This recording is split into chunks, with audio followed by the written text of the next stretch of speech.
How's it going? This is Omar Richards, your trusted San Diego real estate agent with Compass, here specializing with the #1 team here in Carlsbad. I was a basketball player before my time in real estate, but by all means, I'm still a geek, and I'm here to nerd out today on tips on how to get your offer accepted, especially when you're in a competing, high-pressure situation and you really want this property and you're not going to be able to sleep at night unless you get your offer accepted. This is the video for you. Let's go ahead and dive in. We're here looking at a California residential purchase agreement, an RPA. This is what you would be filling out to submit an offer. And make sure you guys stick around till the end, guys, because I have a bonus tip at the end, something really cool for you guys. So let's say we found the property. We're going to start with the date. We're going to fill it in.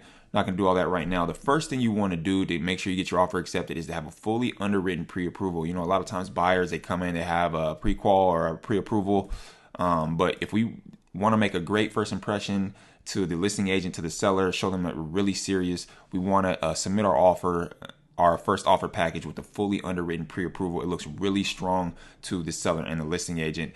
Then we want to pair that with a stronger earnest money deposit. So usually buyers are going to submit around 1%. So, if it was $1 million offer price, you usually see about a $10,000 earnest money deposit. But if you're in a situation where you're going to be competing against 2, 3, 4, 5 offers, you may want to raise this up to 2 and 3%. So $20,000 to $30,000 on a $1 million offer. And then the third thing we're going to want to do to pair with all this is just to shorten up our time frames. So this is going to look really important to the seller. We want to shorten everything up. Time is of the essence here. Speed kills.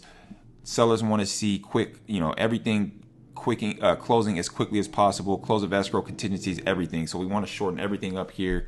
21 days if you can. 10 days on the loan appraisal if you can. Obviously, you're going to want to double check on that with your lender. But if your lender can't close quick, you're going to want to find a lender that can. Reach out if your lender can't shorten these up for you. And then investigation of property, shorten that up to 7 to 10 days. And then the rest of these, make sure you go ahead and shorten those up. And then the last thing on making sure that you get your offer accepted on a high stakes situation is once you submit that first offer, let's say you're countering, the seller's countering you and a couple other offers. This is what you're going to use to counter the seller. So let's say the original list price was $1 million. We offered $900,000. The seller's then counter offered us $975,000, and now we're going to buyer counter offer them down to $950,000. You'd write the counter in here at $950,000, and then here's where the important part comes in. You're going to want to make sure, this is highly important, that whichever agent you work with, whether it's me or another agent, that they add time limits to any and all counters that you guys are sending off in a high stakes situation. So if we were sending this counter out, today is the 23rd. This is pretty accurate. I would probably put a time limit on here of 12 noon tomorrow. So I want to hear back from the seller on this counter by tomorrow noon. If not, the counter is technically void. And what this does is it puts pressure on the listing agent to reply back to your offer first, and just puts a sense of priority on your offer, especially if the other offers haven't put a time limit here. Your offer and counter offers are going to look very strong. So if you pair all those things together, it's going to give you the best chance to get your offer accepted. I really, really hope this helps. And another reason that you should work with me is because if you do work with me, I'm with Compass, and for buyers, we have this beautiful Compass One dashboard. Doesn't get any better than this. I've been with multiple other brokerages. This is as beautiful as it gets. So once you are working with me, we are working on a transaction. You're going to see the property here that's in contract. You're going to have everything that you need, every tour detail, comments. We can talk back and forth here.